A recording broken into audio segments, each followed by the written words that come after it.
الرجيم بسم الله الرحمن الرحيم هو الذي جعل لكم الأرض ذلولا فامشوا في مناكبها وكلوا من رزقه وإليه النشور أأمنتم من في السماء أن يخسف بكم الأرض فإذا هي تمور أم أمنتم من في السماء أن يرسل عليكم حاصبا فستعلمون كيف نذير ولقد كذب الذين من قبلهم فكيف كان نكير أولم يروا إلى الطير صافات ويقبضن ما يمسكهن إلا الرحمن إنه بكل شيء بصير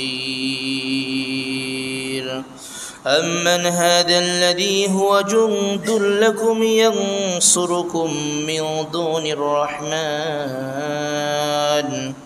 إن الكافرون إلا في غرور أمن هذا الذي يرزقكم إن أمسك رزقه بل لجوا في عتو ونفور أفمن يمشي مكبا على وجهه أهدى أمن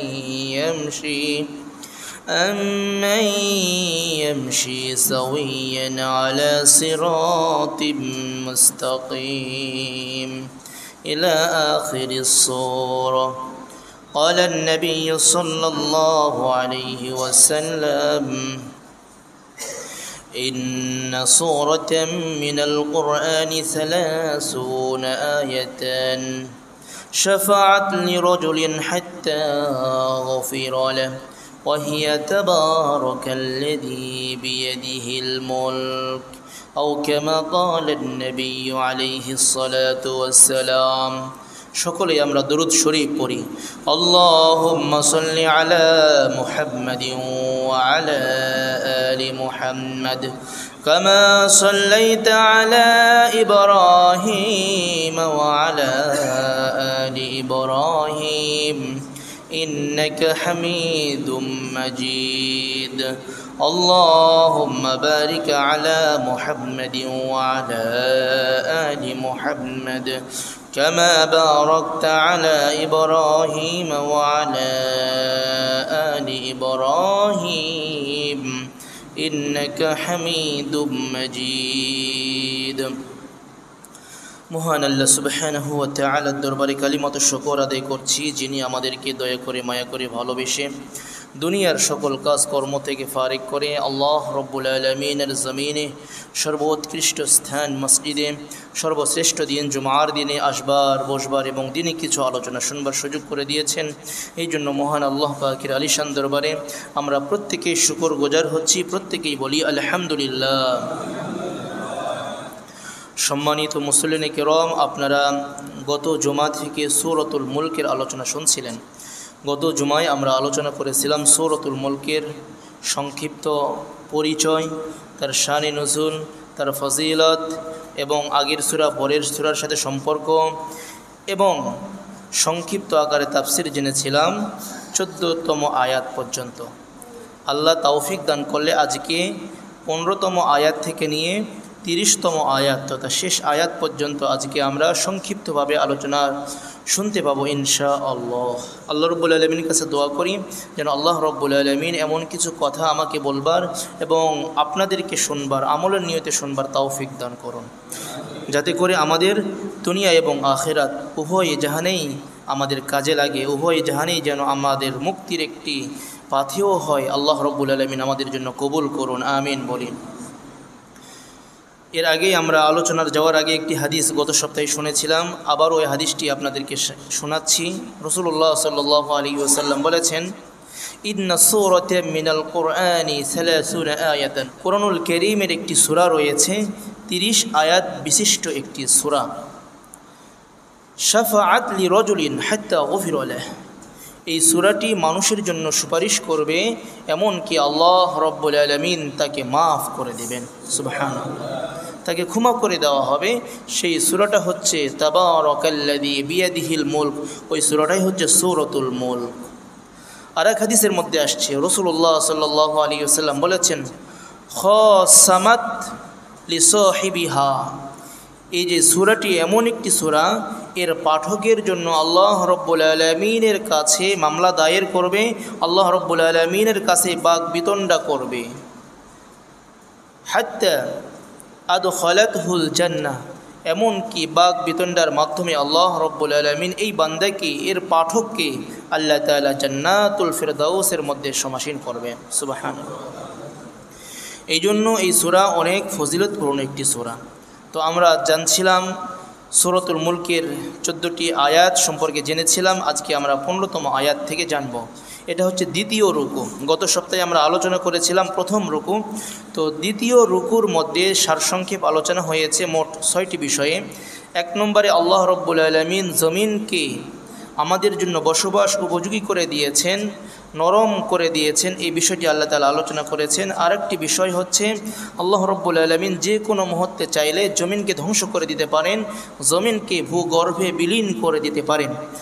3 নম্বর আলোচ্য বিষয় এই রুকুর মধ্যে আল্লাহ রাব্বুল আলামিনের সৃষ্টিজীবের মধ্য থেকে কিছু পাখি রয়েছে, আল্লাহ রাব্বুল আলামিন এই পাখিগুলোকে শূন্যের মধ্যে বিচরণ করায়, কোনো ধরনের কোনো কিছু ছাড়াই। 4 নম্বরে এই সূরার মধ্যে আল্লাহ রাব্বুল আলামিন এই রুকুর মধ্যে আলোচনা করছেন যে আল্লাহ তাআলা যদি ইচ্ছা করেন তাহলে তোমাদের জন্য রিজিকের যে ব্যবস্থা রয়েছে এটা বন্ধ করে দিতে পারেন, যে কোনো মুহূর্তে বন্ধ করে দিতে পারেন। 5 নম্বরে যে বিষয়টি আল্লাহ তাআলা আলোচনা করেছেন, আমাদের চক্ষু, আমাদের কর্ণ, আমাদের দিল, সব কিছু আল্লাহ রাব্বুল আলামিন সৃষ্টি করেছেন। সর্বশেষ আল্লাহ তাআলা বলছেন, তোমরা যে সুপেয় পানি খাও, পানি পান করো, এই পানিটা যদি আমি ভূগর্ভে নিয়ে যাই, একেবারে নিচের দিকে স্তরটি নিয়ে যাই, তাহলে তোমাদের এমন কোনো সত্তা নেই যে সত্তা তোমাদের জন্য উপরে নিয়ে আসবে। এই 6টি বিষয় নিয়েই দ্বিতীয় রুকুতে আল্লাহ রাব্বুল আলামিন আলোচনা করেছেন। তো প্রথম নম্বরে যে আয়াতের তরজমা আমরা জানবো তা হচ্ছে 15তম আয়াত। আল্লাহ তাআলা বলছেন, هو الذي جعل لكم الأرض ذلولا فامشوا في مناكبها وكلوا من رزقه وإليه النشور। আল্লাহ তাআলা বলছেন, আমি তোমাদের জন্য জমিনকে নরম বানিয়ে দিয়েছি, একেবারে শক্ত নয় যাতে তোমরা বসবাস করতে পারবে না, এমন নরমও নয় যাতে তোমরা একেবারে বসার সাথে সাথে তলিয়ে যাবে, এমন নয়, বরং বসবাসযোগ্য জমিন আমি তোমাদেরকে বানিয়ে দিয়েছি, তোমাদের জন্য করে দিয়েছি। অথচ এই জমিনটা একটি গ্রহ মাত্র, এটা শূন্যের মধ্যে ভাসমান। আল্লাহ তাআলা যদি না করতেন তাহলে যে কোনো মুহূর্তে এদিক সেদিক টালমাটাল হয়ে যেত, তাহলে আমাদের পক্ষে এই পৃথিবী, এই গ্রহের মধ্যে বসবাস কখনোই সম্ভব ছিল না। আল্লাহ বলছেন, ফামশু ফি মানাকিবিহা, এই জমিনের মধ্যে তোমরা বিচরণ করো। মানাকিব শব্দের অর্থ হচ্ছে, মানাকিব শব্দটি মানকিবুনের বহুবচন, যার অর্থ হচ্ছে ঘাড়, গর্দান, এর বহুবচন আসে মানাকিব। এখানে ঘাড় দ্বারা কি উদ্দেশ্য? আল্লাহ তাআলা বলছেন এর দ্বারা উদ্দেশ্য হচ্ছে পাহাড় পর্বত সব কিছুতে তোমরা বিচরণ করবে। এখানে বিচরণ করতে গিয়ে তোমাদেরকে বাধা প্রদান করা হবে না, যে কোনো জায়গায় ইচ্ছা তুমি যেতে পারবে। আল্লাহ রাব্বুল আলামিন কোনো ধরনের এখানে বাধ্যবাধকতা রাখেন নাই যে এই সকল স্থানে যাওয়া যাবে, এই সকল স্থানে যাওয়া যাবে না, এটা রাখেননি। তারপরে আল্লাহ বলছেন, ওয়াকুলু মির রিজকি, এবং তোমরা খাও আল্লাহ পাকের পক্ষ থেকে দেয়া রিজিক। এই রিজিক আমরা যে খাচ্ছি, পান করছি, গ্রহণ করছি, উপভোগ করছি, সব কিছু কার পক্ষ থেকে দেয়া? রিজিক একটি ব্যাপক শব্দ, রিজকুন এটি ব্যাপক শব্দ। রিজিক শুধুমাত্র খাওয়া যায় তা নয়, রিজিক শুধুমাত্র খেতে হয় তা নয়। আমরা ভাত যেটা খাই এটাও একটা রিজিক, পানি যে পান করি এটাও একটা রিজিক, আমরা যে পোশাক পরিচ্ছদ পরিধান করছি এটাও একটা রিজিক, আল্লাহ তাআলা যে আমাদেরকে হায়াত দান করেছেন এটাও একটা রিজিক, আল্লাহ রাব্বুল আলামিন আমাদেরকে শ্বাস প্রশ্বাস নেবার জন্য অক্সিজেন দিয়েছেন, এটাও একটা রিজিক। রিজিকের ব্যাপকতা রয়েছে, প্রত্যেক রিজিক খেতে হয় বিষয়টা এমন নয়, বরং এর মাধ্যমে যত বস্তুর মাধ্যমে উপকার অর্জন করা যায় সব কিছু রিজিক। হাত্তাকে এমনকি আপনার সন্তান পর্যন্ত আপনার রিজিক আল্লাহ রাব্বুল আলামিন দিয়েছেন, আপনার বিবি পর্যন্ত আপনার রিজিকের মধ্যে অন্তর্ভুক্ত। এই জন্য আপনার রিজিকের অর্থ শুধুমাত্র অর্থকরী তা নয়, অর্থকরী যদি হয় তাহলে দেখা যাচ্ছে এর মধ্যে একটার মধ্যে সীমাবদ্ধ থাকবে না, এটা সীমাবদ্ধ কোনো বিষয় নয়, বরং ব্যাপক শব্দ। এই জন্য আল্লাহ রাব্বুল আলামিন বলছেন ওয়াকুলু মির রিজকি, আমি যে রিজিক তোমাদেরকে দিয়েছি এই বিশ্ব চরাচরে সব কিছুর মাধ্যমে, যেগুলো খাওয়ার এগুলো খাওয়ার মাধ্যমে, যেগুলো পান করার মাধ্যমে, আর যেগুলো গ্রহণ করার উপকার অর্জন করার সেগুলো উপকার অর্জনের মাধ্যমে তোমরা পৃথিবীতে বসবাস করো। তবে শোনো, এসব কিছু করতে গিয়ে আল্লাহকে ভুলে গিয়েও না, আল্লাহকে ভুলে যেও না। আল্লাহ রাব্বুল আলামিন স্মরণ করে দিচ্ছেন ওয়া ইলাইহিন নুশুর। তোমরা তো এই রিজিক খাইতে খাইতে, রিজিক উপভোগ করতে করতে একদিন তোমার আয়ু শেষ হয়ে যাবে, একদিন তুমি কবরে চলে যাবে। কবরে যাওয়ার পরে তুমি এটা মনে করো না কবরের জগৎই শেষ, না, কবর থেকে তোমাকে আবার উঠানো হবে, আর একটি জগতে তোমাদেরকে ফিরিয়ে নেওয়া যাওয়া হবে। সেই জগৎটি আল্লাহ তাআলা স্মরণ করে দিচ্ছেন ওয়া ইলাইহিন নুশুর, অন্য কোনো দিকে নয়, বরং রব আল্লাহ রব্বুল আলামিনের কাছেই তোমরা মৃত্যুর পর, পুনরুত্থানের পর আবার ফিরে যাবে। সুবহানাল্লাহ। আমরা যা কিছু করি না কেন আমাদের রশি আল্লাহ রব্বুল আলামিনের হাতে রয়েছে। চং বা ঘুড়ি যতই উড়ুক না কেন আকাশের মধ্যে, এর সুতা বা এর দড়ি বা এর রশি থাকে যে ঘোরায় তার হাতে, সে যতই আকাশ যত উঁচুতে চলে যাক না কেন যে কোনো মুহূর্তে যার হাতে রয়েছে টান দিলে চলে আসবে। ঠিক অনুরূপ আল্লাহ রব্বুল আলামিনের হাতেই আমাদের সব কিছু রয়েছে। আমরা যা কিছু করি না কেন এক সময় টান দিবেন, দুনিয়া থেকে চলে যাব, পরিশেষে আল্লাহ রব্বুল আলামিনের কাছে যাওয়া ছাড়া কোনো উপায় থাকবে না। এই জন্য দুনিয়াতে বসবাস করবেন, দুনিয়াতে বিচরণ করবেন, সব জায়গায় যান, সব কিছু খান, তবে এটা মনে রাখতে হবে আমরা সকলেই আল্লাহ রব্বুল আলামিনের কাছে যাওয়ার জন্য প্রস্তুতি হতে হবে। আমাদের সকলকেই প্রস্তুত থাকতে হবে, সকলে আল্লাহ রব্বুল আলামিনের কাছে যাব। ওই বিষয়টি আল্লাহ রব্বুল আলামিন আমাদেরকে স্মরণ করে দিচ্ছেন সূরাতুল মুলকের এই 15তম আয়াতের মধ্যে।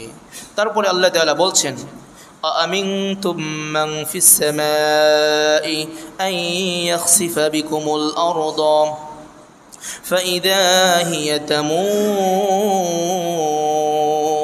আল্লাহ তাআলা বলছেন أأمنتم من في السماء أن يخسف بكم الأرض, তোমরা কি নিশ্চিত হয়ে গিয়েছো, তোমরা কি এটা ভাবনামুক্ত হয়ে গিয়েছো যে আল্লাহ রব্বুল আলামিন তোমাদেরকে জমিন সহ ভূগর্ভে বিলীন করে দিবেন?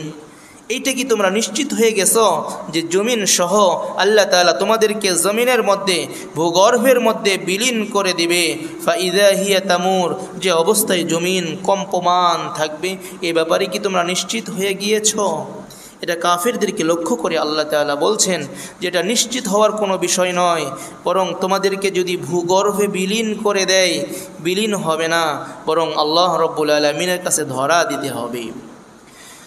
এটা নিশ্চয়তার কোনো বিষয় নয় যে আমি মারা যাব, ভূমিকম্প চলে আসবে, আমি জমিনের গর্ভে চলে যাব, ভূগর্ভে বিলীন হয়ে যাব, এটা বিষয় নয়, বরং আমাদেরকে আল্লাহ রব্বুল আলামিনের কাছে ফিরে যেতে হবে। এই পৃথিবীতে আল্লাহ রব্বুল আলামিন ভূগর্ভে বিলীন করে দিয়েছেন অলরেডি অনেক পাপাচারীকে। আল্লাহ রব্বুল আলামিন সূরাতুল কসসের মধ্যে বলেন ফাখাসাফনা বিহি ওয়া বিদারিহিল আরদ ফামা কানা লাহু মিন ফিআতিন ইয়ানসুরুনাহু মিন দুনিল্লাহ ওয়া মা কানা মিনাল মুনতাসিরিন। আল্লাহ তাআলা বলেন এই জগতের মধ্যে একজন ব্যক্তি বসবাস করত, তার নাম হচ্ছে কারুন। নাম কি? কারুনের নাম আমরা শুনিনি, এমন ব্যক্তি নাই মনে হয়। কারুন খুব কৃপণ ছিল, এটাও আমরা জানি। আল্লাহ রব্বুল আলামিন মূসা আলাইহিসসালাতু ওয়াসসালামকে যখন জাকাতের বিধান বললেন যে জাকাত দিতে হবে, কারুনকে যখন বলল, কারুন দিতে অস্বীকার করলো। আর কারুন এত বেশি ধনী ছিল যার চাবিগুলো বহন করার জন্য শক্তিশালী যুবকের প্রয়োজন হতো, এই পরিমাণ সম্পদ আল্লাহ রব্বুল আলামিন তাকে দান করেছিল। যখন তাকে বলা হলো, তার সম্প্রদায়ের লোকেরা বলল ইয ক্বালা লাহু লা তাফরাহ, ইয ক্বালা লাহু কওমুহু লা তাফরাহ, তার সম্প্রদায়ের লোকেরা বলল যে তুমি জমিনের মধ্যে অহংকার করিও না। ইন্নাল্লাহা লা ইউহিব্বুল ফারিহিন, আল্লাহ রব্বুল আলামিন অহংকারকারীকে পছন্দ করে না। সে তাদের কথা শুনল না, মূসা আলাইহিস সালামের কথা শুনল না, বরং সে উল্টা মূসা আলাইহিস সালামের উপর মিথ্যা অপবাদ দিল যে দেখো মূসা আলাইহিস সালামের প্রতি অপবাদ দিল যে দেখো যে মূসা আমার প্রতি আমার যে সম্পদ আছে এই সম্পদের প্রতি লোভ লেগে গেছে, এই জন্য বলছে যাকাত দিতে হবে। এই জাতীয় কথা যখন বলল, আল্লাহ রব্বুল আলামিন তাকে শাস্তি দেবার ব্যবস্থা করলেন। জমিনকে নির্দেশ দিলেন, জমিন তুই একেবারে গ্রাস করে ফেল। আল্লাহ তাআলা বলছেন ফাখাসাফনা বিহি ওয়া বিদারিহিল আরদ, তাকে সহ জমিনের মধ্যে একেবারে বিলীন করে দিলেন, একেবারে নিচের দিকে নিয়ে যাওয়া শুরু করলেন। হাদিসের মধ্যে আসছে, কিতাবের মধ্যে আসছে, তাফসিরের কিতাবের মধ্যে আসছে, কতদিন সে নিচে যাবে? কিয়ামত অবধি সে নিচের দিকে যেতেই থাকবে। ফামা কানা লাহু মিন ফিয়াতিন ইয়ানসুরুনাহু মিন দুনিল্লাহ, আল্লাহ তাআলা ছাড়া তার যত সৈন্য ছিল, তার যত চাকর চাকরানি ছিল, কেউ কোনো কাজে আসলো না। ওমা কানা মিনাল মুনতাসিরিন, সে সাহায্যপ্রাপ্ত হয় নাই। শুধু তাই নয়, জমিনের মধ্যে ধসিয়ে দেওয়ার আরেকটি কাহিনী রয়েছে, সহিহ বুখারীতেও আসছে, সহিহ মুসলিমের মধ্যে আসছে। রাসূলুল্লাহ সাল্লাল্লাহু আলাইহি ওয়াসাল্লাম বলেন, হযরত আব্দুল্লাহ ইবনে ওমর রাদিয়াল্লাহু তাআলা আনহু থেকে বর্ণিত, উনি বলেন বাইনামা রাজুলুন ইয়াজুরু ইজারাহু মিনাল খুয়ালা, রাসূলুল্লাহ সাল্লাল্লাহু আলাইহি ওয়াসাল্লাম বলেন যে একটা লোক অহংকার বশত টাকনুর নিচে চাদর পরিধান করে চলতেছিল। খুসিফা বিহিল আরদ, আল্লাহ রব্বুল আলামিন তখন তাকে শাস্তি স্বরূপ তাকে জমিনের মধ্যে একেবারে বিলীন করে দিলেন, ভূগর্ভের মধ্যে ডাবিয়ে দিলেন। হাদিসের মধ্যে আসছে ফাহুয়া ইয়াতাজালজালু ফিল আরদি ইলা ইয়াউমিল কিয়ামা, রাসূল বলেন সে এইভাবেই কিয়ামত পর্যন্ত, কিয়ামত অবধি নিচের দিকে যেতেই থাকবে। এখান থেকে একটি শিক্ষা হাদিসের মধ্যে, অপরাধ কি ছিল? অহংকার। আর একটি অপরাধ ছিল টাকনুর নিচে কাপড় পরিধান করা। টাকনুর নিচে কাপড় পরিধান করে, ইজার পরিধান করে সে যাচ্ছিল আর অহংকার করছিল, বিধায় তাকে জমিনের মধ্যে ডাবিয়ে দেওয়া হয়েছে। বর্তমান সময়ের যুবক ভাইয়েরা, আপনারা আপনাদের পোশাক, আপনাদের প্যান্ট, আপনাদের লুঙ্গি, আপনাদের ইজার পায়জামা, এগুলো কি টাকনুর নিচে যায় না? যাচ্ছে, কিন্তু আল্লাহ তাআলা বিলীন করে দিচ্ছেন না, অহংকারও করছেন। এটা একমাত্র আমার নবী, আপনার নবী মুহাম্মদুর রাসূলুল্লাহ সাল্লাল্লাহু আলাইহি ওয়াসাল্লামের বরকত। তবে সাবধান হয়ে যান, এটা সাধারণ কোনো অপরাধের বিষয় নয়, অত্যন্ত কঠিন একটি গুনাহ, কবিরা গুনাহ। এই জন্য আমরা আজম করি, আমরা প্রতিজ্ঞাবদ্ধ হই, আমরা কেউ টাকনুর নিচে কাপড় পরিধান করব না ইনশাআল্লাহ। এখন বর্তমান সময়ে একেবারে স্মার্ট, ভেরি স্মার্ট ছেলেরাও, অনেক যুবক ভাইয়েরা টাকনুর নিচে টাকনুর উপরে পোশাক পরিধান করছে। টাকনুর নিচে পোশাক পরিধান করা এটা কোনো স্টাইলের কোনো কাজ না, এটা কোনো আপনি স্মার্ট বয়, আপনি একটা স্মার্ট যুবক, এটা আপনাকে স্মার্ট ফিল আপনাকে প্রকাশ করবে না। বরং এটা আরও চিকিৎসা বিজ্ঞানের আলোকে প্রমাণিত হয়েছে, পুরুষের যদি পায়জামা অথবা লুঙ্গি অথবা যে কোনো বস্তু যদি টাকনুর নিচে থাকে, তাহলে পুরুষের শারীরিক সমস্যা দেখা দেবে। এই জন্য যুবক ভাইরা, সর্বক্ষেত্রে আমরা সব কিছু থেকে বাঁচার জন্য আমরা টাকনুর উপরে কাপড় পরিধান করার অভ্যাস করি। আল্লাহ তাআলা আমাদেরকে তৌফিক দান করুন। তাহলে আল্লাহ তাআলা বলছেন জমিনের মধ্যে ডাবিয়ে দিতে পারেন আল্লাহ তাআলা চাইলেই। তারপরে আল্লাহ তাআলা বলছেন আম আমিনতুম মান ফিস সামাই আন ইউরসিলা আলাইকুম হাসিবা ফাসাতা'লামুনা কাইফা নাযীর, নাকি তোমরা নিশ্চিত হয়ে গেছো যে আল্লাহ রাব্বুল আলামিন আসমান থেকে পাথর বৃষ্টি তোমাদের উপর বর্ষণ করবেন। ফাসাতা'লামুনা কাইফা নাযীর, অতঃপর তোমরা জানতে পারবে আল্লাহ রাব্বুল আলামিনের ভীতি প্রদর্শনটা কেমন ছিল। এখানে নাজির দ্বারা উদ্দেশ্য মনজির তথা রাসূলুল্লাহ সাল্লাল্লাহু আলাইহি ওয়াসাল্লামের ভীতি প্রদর্শনটা কেমন ছিল, এটা তোমরা জানতে পারবে। এই ব্যাপারে তোমরা নিশ্চিত হওয়ার কোনো বিষয় নয় যে আল্লাহ তাআলা তোমাদেরকে ধ্বংস করে দিবেন উপর থেকে পাথর বৃষ্টি বর্ষণ করে, নিশ্চিত হওয়ার কোনো বিষয় নয়, বরং ভয় করার বিষয়। আল্লাহ রাব্বুল আলামিন আমাদেরকে তৌফিক দান করুন। তারপরে আল্লাহ তাআলা আরো বলছেন ওয়ালাকাদ কাযযাবাল্লাযীনা মিন ক্বাবলিহিম ফাকাইফা কানা নাকির। আল্লাহ তাআলা বলছেন ওয়ালাকাদ কাযযাবাল্লাযীনা মিন ক্বাবলিহিম, তাদের পূর্বে অনেক সম্প্রদায়কে মিথ্যারোপ করার কারণে আল্লাহ তাআলা ধ্বংস করে দিয়েছেন। ফাকাইফা কানা নাকির, অনেক সম্প্রদায় মিথ্যা প্রতিপন্ন করেছিল, মিথ্যা বলেছিল, অতঃপর কেমন হয়েছিল তাদের শাস্তি। কেমন হয়েছিল তাদের প্রতি আমার পক্ষ থেকে শাস্তি, এটা কেমন হয়েছিল, কত কঠোর হয়েছিল। আপনি যদি দেখেন ফিরআউনের শাস্তির কথা কোরআন আপনাকে বলে দেবে, নমরুদের শাস্তির কথা কোরআন আপনাকে জানিয়ে দেবে, কারুনের শাস্তির কথা কোরআন আপনাকে জানিয়ে দেবে। যত পাপাচারী ব্যক্তি ছিল, যত জালেম সম্প্রদায় ছিল, সকলের ধ্বংস হওয়ার কাহিনী কোরআন আপনাকে নিখুঁতভাবে বর্ণনা করে দিবে। সুতরাং এর থেকে আমাদের শিক্ষা নিতে হবে, এগুলোকে মিথ্যারোপ করলে হবে না, বরং বিশ্বাস করে আমল করতে হবে। বিশ্বাস করে কি করতে হবে? শুধু বিশ্বাস করলে হবে না, বিশ্বাসের সাথে সাথে আমাদের আমলে বাস্তবায়ন করতে হবে। আল্লাহ তাআলা তৌফিক দান করুন।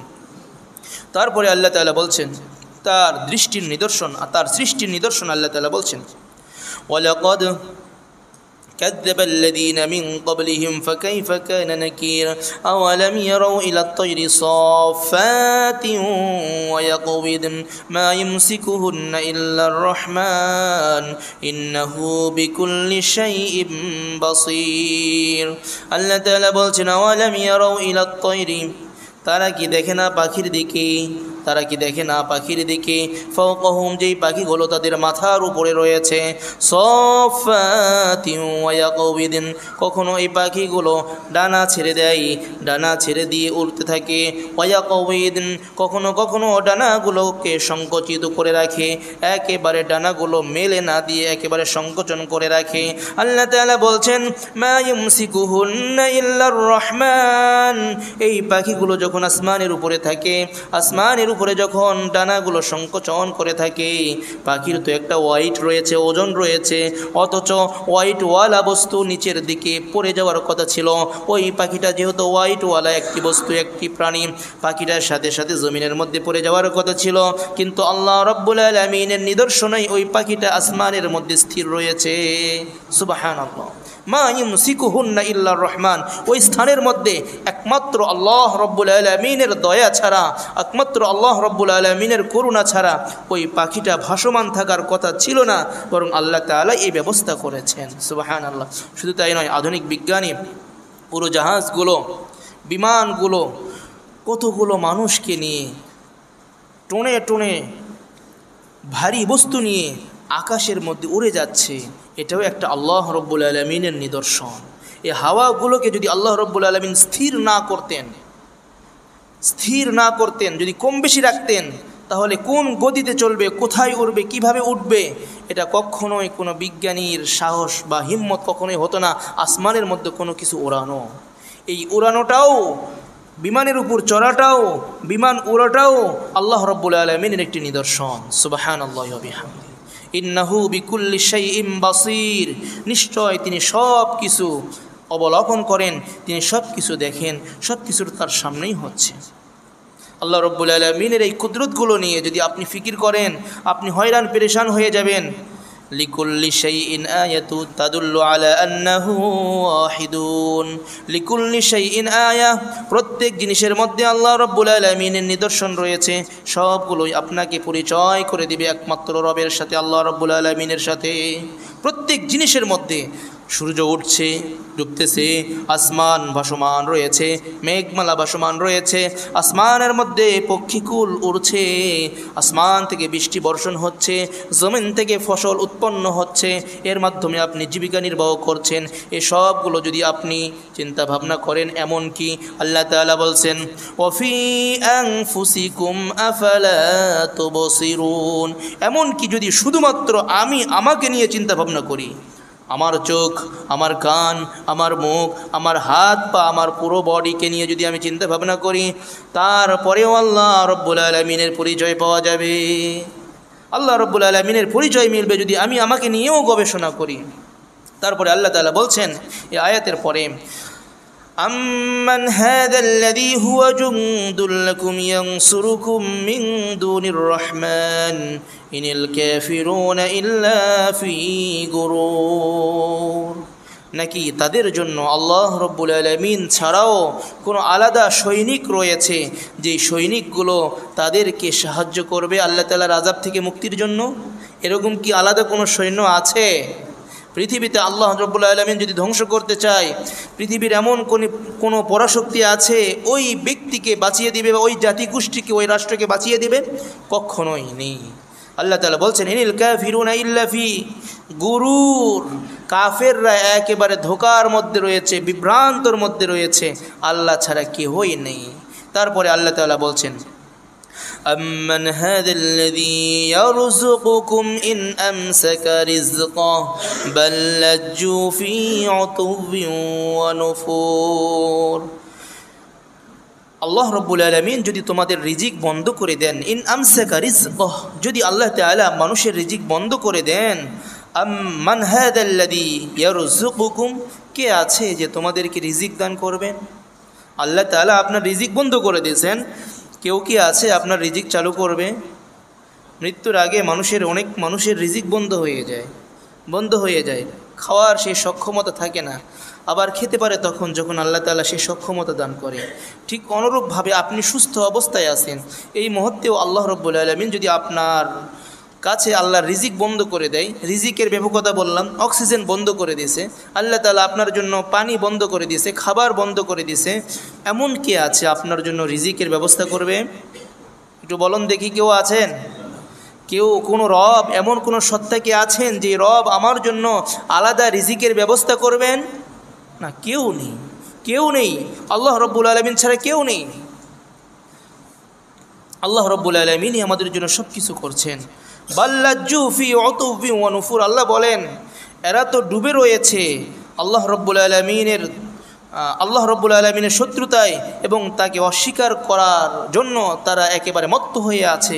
অথচ আল্লাহ রাব্বুল আলামিন ছাড়া তো আর কেউ নেই যিনি তোমাদেরকে রিজিক দান করবেন, যিনি তোমাদের জন্য এগুলো ব্যবস্থা করবেন। কিছুক্ষণ আগে আমরা জমিনের কথা বলছিলাম, জমিন থেকে ফসল ফলাই। এর আগেও আমরা বলেছিলাম, আমরা যখন ধানগুলো জমিনের মধ্যে লাগিয়ে আসি অথবা যে কোনো বীজ জমিনের মধ্যে লাগিয়ে আসি, ওই সময় বীজগুলো কি সাথে সাথে মরে যায় নাকি তরুতাজা হয়?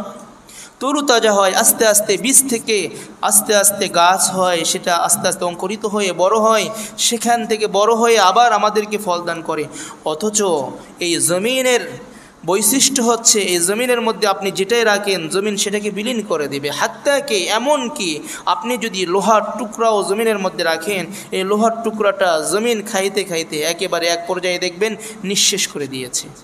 উদাহরণস্বরূপ, আপনি একটি লোহার টুকরা জমিনের মধ্যে পুঁতে রাখলেন, গেড়ে রাখলেন, আগামী বছর এটাকে উঠাইলেন, যেই পরিমাণ রেখেছিলেন ওই পরিমাণ পাবেন নাকি আরও কমে গিয়েছে? কমে যায় কি না? কমে যায়। তার মানে মাটির বৈশিষ্ট্য ওই লোহাটাকে কুরে কুরে খেয়ে খেয়ে শেষ করে দেবে, নিঃশেষ করে দেবে। কিন্তু আপনি যখন জমিনের মধ্যে ধান লাগায়, ধানের চারাগুলো লাগায়, শিকড়গুলো কি পরিমাণ নরম হয়ে থাকে। এই নরম জিনিসটা যখন আপনি জমিনের মধ্যে গেড়ে রাখি, পুঁতে রাখি, এখানে স্থাপন করে রাখি, তারপরে যখন এই জমিনটা তার বৈশিষ্ট্য অনুযায়ী যদি সে খেয়ে ফেলতো, তার বৈশিষ্ট্য অনুযায়ী যদি তাকে বিলীন করে দিত, বলেন তো এই যে ধান আমরা কিছুদিন আগে উঠাইলাম, কোথায় থেকে ধান পাইতাম? পাওয়া কি সম্ভব হতো? এই যে আম আমরা খাচ্ছি, আমের চারাও তো একসময় একেবারে সামান্য, কোনো ধরনের তার মধ্যে কোনো শক্তি ছিল না। আল্লাহ তাআলা নিজ কুদরতিভাবে মাটিকে বলে দিয়েছে, মাটি শোনো, আমার বান্দা রহমতের আশা নিয়ে তোমার অভ্যন্তরে, তোমার গহীনে তারা বীজ বপন করে রেখে দিয়েছে। সুতরাং তোমার কাজ হচ্ছে তুমি এইটাকে আস্তে আস্তে বড় করবা, এটাকে খাবার দিবা, এটার নির্দিষ্ট পরিমাণ খাবারের মাধ্যমে তাকে বড় করবা। তারপরে আমার বান্দা রহমতের আশা নিয়ে গাছ লাগাইছে, ফল খাবে, আমি তাকে তোমার মাধ্যমে রিজিক দান করব। আল্লাহু আকবার। মাটির বৈশিষ্ট্য ছিল খেয়ে ফেলা, কিন্তু খেয়ে ফেলে না, আমাদেরকে সব ফসল ফলাদি আমাদেরকে দিচ্ছে। এটা একমাত্র আল্লাহ রব্বুল আলামিনের মহিমায়, আল্লাহ রব্বুল আলামিনের দয়ায়। এই জন্য আমরা সর্বদাই ফল খাওয়ার সময় স্মরণ করব কাকে? আল্লাহকে স্মরণ করব। খাবার খাওয়ার সময় স্মরণ করব আল্লাহকে। বিসমিল্লাহির রহমানির রহিম বলে খাবার শুরু করব। খাবারের সময় টেলিভিশন চালিয়ে রেখে টেলিভিশন দেখতে দেখতে খাওয়ার অভ্যাস বর্জন করি। গুনাহ করতে করতে খাওয়ার অভ্যাস বর্জন করি। খাচ্ছি আমরা আল্লাহর রহমত আর করছি আমরা গুনাহ। আল্লাহ যদি না করুন আল্লাহর আল্লাহর যদি ওই সময় গুসা চলে আসে, আপনার কি উপায় হবে, আমার কি উপায় হবে? এই জন্য খাবারের সময় টেলিভিশন দেখতে দেখতে খাওয়া বা সন্তানের অভ্যাস করানো, এর থেকে আমরা বিরত থাকি। ছোটো বাচ্চার অভ্যাস আপনি যেমনি করবেন তেমন হবে, যেমনি অভ্যাস করাবেন তেমনই অভ্যাস হবে। এই জন্য আমরা এই ধরনের অভ্যাস বাচ্চাদের করব না, আমরা বড়রাও করব না। গুনাহ করতে করতে আল্লাহর রিজিক খাবো না। আল্লাহ তাআলা আমাদেরকে তৌফিক দান করুন। তারপরে আল্লাহ তাআলা দৃষ্টান্ত দিচ্ছেন, হেদায়েতের পথে কারা আছে? যে ব্যক্তি একেবারে সোজা পায়ে চলে, এ কি সহজ পথে আছে? নাকি যেই ব্যক্তি চেহারাটাকে জমিনের মধ্যে লাগিয়ে তারপরে হাঁটতেছে, ওই ব্যক্তি সোজা পথে আছে? আপনারা বলেন তো, কে সোজা পথে আছে? যে পায়ের উপর ভর দিয়ে চলছে, এই ব্যক্তি তো সহজ পথে আছে, এ তো গন্তব্যের স্থানে গিয়ে পৌঁছতে পারবে। কিন্তু যে মুখ জমিনের মধ্যে লাগিয়ে চলতে, এটা আবার কেমনে সম্ভব? কথার কথা, উদাহরণস্বরূপ আল্লাহ তাআলা যেহেতু বলছেন, উদাহরণস্বরূপ আমরা বললাম, যদি কোনো ব্যক্তি এইরকমভাবে চলে, সে কি সঠিক পথে যেতে পারবে? সঠিক পথ পর্যন্ত, তার গন্তব্য পর্যন্ত পৌঁছতে পারবে? এই কলোনি মসজিদ থেকে বাসা পর্যন্ত যাওয়ার সক্ষমতা তার হবে না। অনেক জায়গায় উঁচু, অনেক জায়গায় নিচু। যাদের দুতলাতে বাসা, তিনতলায় বাসা, চারতলায় বাসা, ওদের নাক তো আর কিছু থাকবে না, ক্ষয় হইতে হইতে সব কিছু শেষ হয়ে যাবে। আল্লাহ তাআলা ওই উপমা দিচ্ছেন, أفمن يمشي مكبا على وجهه أهدى أمن يمشي سويا على صراط مستقيم। আল্লাহ রাব্বুল আলামিন বলছেন, যে ব্যক্তি নিজের চেহারার উপর ভর দিয়ে অর্ধমুখী হয়ে চলে, ওই ব্যক্তি বেশি হেদায়েতের উপর আছে নাকি ওই ব্যক্তি যে ব্যক্তি সোজা পথে পায়ের উপর ভর দিয়ে হেঁটে চলে, ওই ব্যক্তি আলা সিরাতিম মুস্তাকিম সঠিক পথে আছে?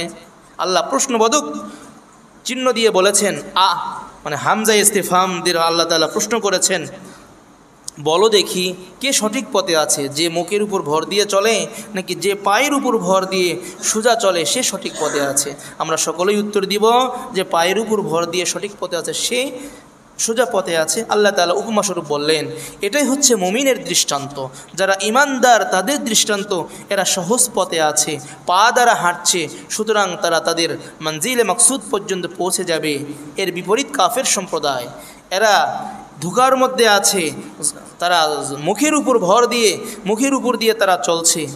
রাসূলুল্লাহ সাল্লাল্লাহু আলাইহি ওয়াসাল্লামকে সাহাবায়ে কেরাম জিজ্ঞেস করলেন, ইয়া রাসূলুল্লাহ, মুখের উপর ভর দিয়ে কিয়ামতের মাঠে নাকি আল্লাহ রাব্বুল আলামিন তাদেরকে, কাফেরদেরকে চলাবেন, এটা কেমনে সম্ভব?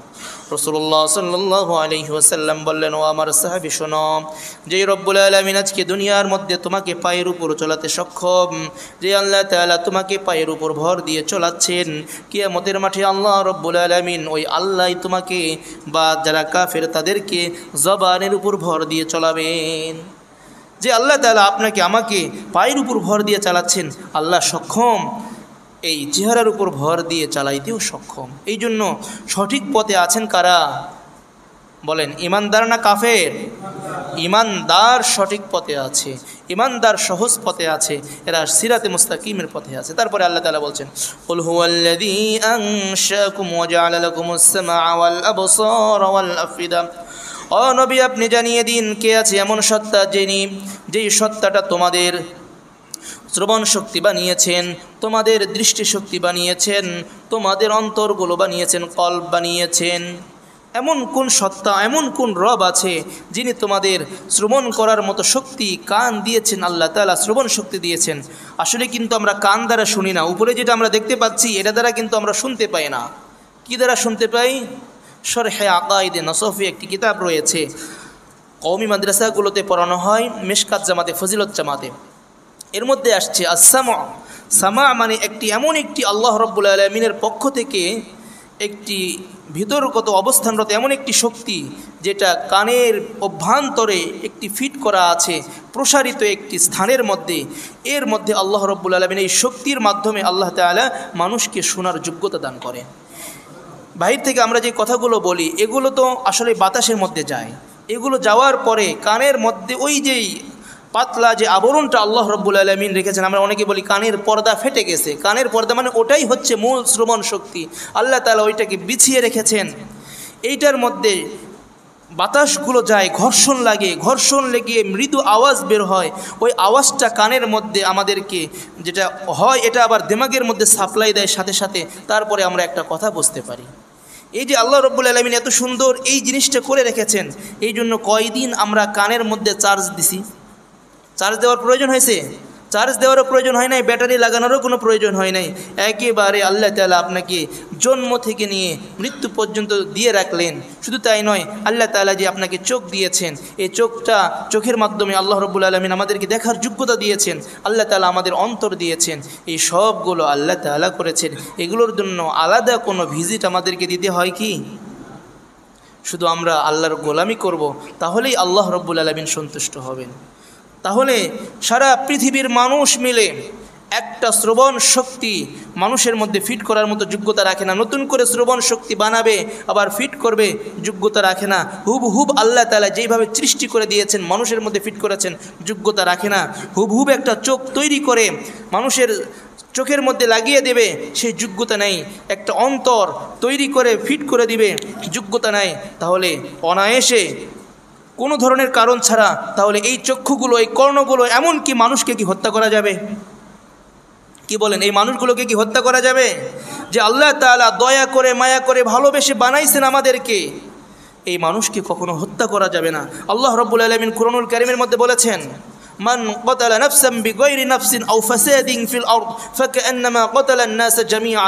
যেই ব্যক্তি কোনো এক ব্যক্তিকে হত্যা করে, সে যেন পৃথিবীর সমগ্র ব্যক্তিকে হত্যা করছে। নাউযুবিল্লাহি মিন যালিক। ওমান আহইয়াহা ফাকান্নামা আহইয়ান নাস জামিআ। আর যে ব্যক্তি কাউকে বাঁচিয়ে দিল, সে যেন সমগ্র পৃথিবীর মানুষকে বাঁচিয়ে দিল। শুধু তাই নয়, হাদিসের মধ্যে আসছে, সুনানে তিরমিজির মধ্যে হাদিসটি আসছে 1395 নম্বর হাদিসের মধ্যে রাসূল বলছেন, লা জাওয়ালুদ দুনিয়া আহওয়ানু আলাল্লাহ মিন কতলি রাজুলিন মুসলিমিন। আল্লাহ রাব্বুল আলামিনের কাছে সমগ্র দুনিয়া ধ্বংস হওয়াটা একেবারে সহজ বিষয়, একজন মুমিনের রক্ত প্রবাহিত একজন মুমিনকে হত্যা করার চেয়ে। একজন মুমিনকে হত্যা করা সমগ্র পৃথিবী ধ্বংস হওয়ার থেকেও মারাত্মক। আল্লাহু আকবার, কত বড় গুনাহ। আর এক হাদিসের মধ্যে রাসূল সাল্লাল্লাহু আলাইহি ওয়াসাল্লাম বলছেন, এটাও তিরমিজির মধ্যে আসছে, রাসূল সাল্লাল্লাহু আলাইহি ওয়াসাল্লাম বলছেন, লাউ আন্না আহলাস সামাই ওয়া আহলাল আরদি ইশতারাকু ফি দামিম মুমিনিন লাকাব্বাহুমুল্লাহু ফিন্নার। যে ব্যক্তি একজন মুমিনকে হত্যা করতে গিয়ে পৃথিবীর সমগ্র মানুষ এবং আসমানওয়ালারা সকলে মিলে একটা মানুষকে হত্যা করেছে, আল্লাহ বলছেন লাকাব্বাহুমুল্লাহু ফিন্নার, সকলকে অর্ধমুখী করে আল্লাহ তাআলা জাহান্নামের মধ্যে নিক্ষেপ করবেন। নাউযুবিল্লাহ। একজন মানুষকে হত্যা করতে শরীক হয়েছে কতজন? পৃথিবীর সমগ্র মানুষ, আসমানওয়ালারা মিলে শরীক হয়েছে। তারপরেও আল্লাহ তাআলা সকলকে অর্ধমুখী করে জাহান্নামের মধ্যে নিক্ষেপ করবে। একজন মুমিনের দাম কত! এই জন্য প্রিয় ভাইরা, আমাদের সামর্থ্য নেই একটা চক্ষু দান করা, চক্ষু সৃষ্টি করা, শ্রবণ শক্তি সৃষ্টি করা। অযথা অনায়াসে আমরা কারো প্রতি হাত উঠাবো না, কাউকে নিরপরাধ ব্যক্তিকে হত্যা করব না, এমনকি তাকে কষ্ট দিব না, ইনশাআল্লাহ বলি। তারপরে আল্লাহ তাআলা বলছেন, কলিলাম মা তাশকুরুন। এত কিছু আমি তোমাদেরকে দিয়েছি, তারপরেও তোমরা কম কৃতজ্ঞ হও, আমার শুকর কম আদায় করো। তারপরে আল্লাহ তাআলা বলছেন, কুল হুয়াল্লাযী যারআকুম ফিল আরদি ওয়া ইলাইহি তুহশারুন। নবী, আপনি বলে দিন, তিনিই সেই সত্তা যিনি জমিনের মধ্যে তোমাদেরকে ছড়িয়ে ছিটিয়ে রেখেছেন। কেউ বাংলাদেশে, কেউ আমেরিকায়, কেউ বিভিন্ন এই প্রান্তে, কেউ ওই প্রান্তে ছড়িয়ে রেখেছেন। ওয়া ইলাইহি তুহশারুন, সকলেই আল্লাহ রাব্বুল আলামিনের দিকেই যাবে, একত্রিত হবে আল্লাহ তাআলার কাছেই। যে যেখানে থাকুক না কেন, সকলের একত্রিত হওয়ার সম্মেলনের স্থান কোথায়? আল্লাহ তাআলার কাছে, আল্লাহ রাব্বুল আলামিনের কাছে। ওয়ায়াকুলুনা মাতা হাযাল ওয়াদু ইন কুনতুম সাদিকিন। কিছু মানুষ আছে বলে, আচ্ছা হুজুর এগুলো তো বলছেন, এগুলো বাস্তবায়ন হয় না কেন? আল্লাহ বলছেন, ওয়ায়াকুলুনা মাতা হাযাল ওয়াদু ইন কুনতুম সাদিকিন। এই ওয়াদা কবে পূর্ণ হবে যদি আপনারা সত্যবাদী হন? আল্লাহ তাআলা আবার শিখিয়ে দিচ্ছে, নবী এরা তো আপনাকে এটা বলছে, যদি সত্যবাদী হন কবে এগুলো সংগঠিত হবে আপনি বলে দিন, কুল ইন্নামাল ইলমু ইনদাল্লাহ। এই জ্ঞান আমার কাছে নেই, একমাত্র আছে আল্লাহ রাব্বুল আলামিনের কাছে। কার কাছে আছে? এই যে ওয়াদাগুলো, এগুলো কবে পূরণ হবে আমরা কেউ জানি না, একমাত্র জানেন কে? ওয়া ইন্নামা আনা নাযীরুম মুবিন। আমি তো শুধুমাত্র তোমাদেরকে শোনাবো, ভীতি প্রদর্শনকারী, সুস্পষ্ট ভীতি প্রদর্শনকারী। আমি এগুলো আনতে পারবো না, তবে শোনো। ফালাম্মা রাআউহু যুলফাতান সিআত ওয়াজুহুল্লাযীনা কাফারু ওয়া ক্বিলা হাযাল্লাযী কুনতুম বিহি তাদউন। যখন ওই সময় চলে আসবে, নিকটে চলে আসবে, আল্লাহ তাআলার কাছে যাওয়ার সময় নিকটে চলে আসবে, যারা অপরাধী কাফের যারা রয়েছে এদের চেহারাগুলো মলিন হয়ে যাবে। কি হয়ে যাবে? চেহারা আর সুন্দর থাকবে না, মলিন হয়ে যাবে।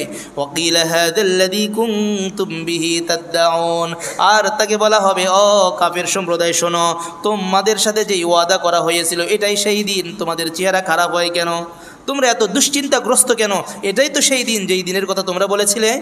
তারপরে আল্লাহ তাআলা বলছেন, কুল আরাইতুম ইন আহলাকানি আল্লাহ ওয়া মান মাই আও রহিমানা ফামান ইউজিরুল কাফিরিনা মিন আযাবিন আলিম। নবী আপনি তাদেরকে বলুন, তোমরা একটু ভেবে দেখো দেখি, যদি আল্লাহ তাআলা আমাকে ধ্বংস করে দেয় অথবা আমাদের উপর রহম করেন, আল্লাহ যেটা ইচ্ছে সেটা আমাদের সাথে করতে পারেন, তাহলে তোমাদের সাহায্য করবে কে? ফামান ইউজিরুল কাফিরিনা মিন আযাবিন আলিম, আল্লাহ রাব্বুল আলামিনের লাঞ্ছনাকর শাস্তি থেকে তোমাকে কে রক্ষা করবে, তোমাদেরকে কে রক্ষা করবে? তারপরে আল্লাহ বলছেন, কুল নবী আপনি জানিয়ে দিন, হুয়ার রহমান, এই সবগুলো করছেন তিনি হচ্ছে দয়াবান। তিনি কি দয়াবান। আমান্না বিহি ওয়া আলাইহি তাওয়াক্কালনা, সকলে বলি আমান্না বিহি ওয়া আলাইহি তাওয়াক্কালনা। আমরা সকলেই আল্লাহ রব্বুল আলামিনের উপর ঈমান রেখেছি, আল্লাহ রব্বুল আলামিনের উপরই ভরসা করে থাকি। ঈমান আনছি কার উপর? ভরসাও করি কার উপর? আল্লাহর উপর। ফাসাতা'লামুনা মান হুয়া ফি দালালিম মুবিন, ও কাফের সম্প্রদায়, অতি সত্য তোমরা জানতে পারবে কে সঠিক পথে ছিল আর কে বিপথে ছিল, খারাপ পথে ছিল। পরিশেষে আল্লাহ রাব্বুল আলামিন সূরাতুল মুলকের 30তম আয়াতের মধ্যে বলছেন, কুল নবী আপনি জানিয়ে দিন, আরাইতুম ইন আসবাহা মাউকুম গাওর ফামান ইয়াতিকুম বিমাইন মাইন। নবী আপনি জানিয়ে দিন, একটু ভেবে দেখো না, আল্লাহর ব্যাপারে তো অনেক কথা বলছো, সকাল বেলায় যদি তুমি উঠে দেখো পানি আর নিচ থেকে ওঠে না, পানির স্তরটা নিচে চলে গিয়েছে। ফামান ইয়াতিকুম বিমাইন মাইন, কে আছে পানির ওই মিষ্ট পানির স্তরটাকে উপরে নিয়ে আসার? প্রশ্নবোধক কেউ কি আছেন বলেন? পানির স্তর উপরে রেখেছেন কে? এই সব কিছুর খোলাসা, খাবারও দিচ্ছেন আল্লাহ, পানিও পান করাচ্ছেন আল্লাহ, অক্সিজেন নেবার তৌফিকও দিচ্ছেন আল্লাহ, সব কিছু করছেন আল্লাহ। সুতরাং আমান্না বিহি ওয়া আলাইহি তাওয়াক্কালনা, আমরা সকলেই ঈমান আনছি আল্লাহর প্রতি, ভরসাও করি কার প্রতি? আল্লাহ রাব্বুল আলামিন আমাকে আপনাকে সকলকে সূরা মুলকের যেই বিষয়গুলো, আল্লাহ রাব্বুল আলামিনের একত্ববাদ, আল্লাহ রাব্বুল আলামিনের সৃষ্টির নৈপুণ্য, এ সকল বিষয় বুঝে আল্লাহ তাআলার খালিস বান্দা হবার তৌফিক দান করুন।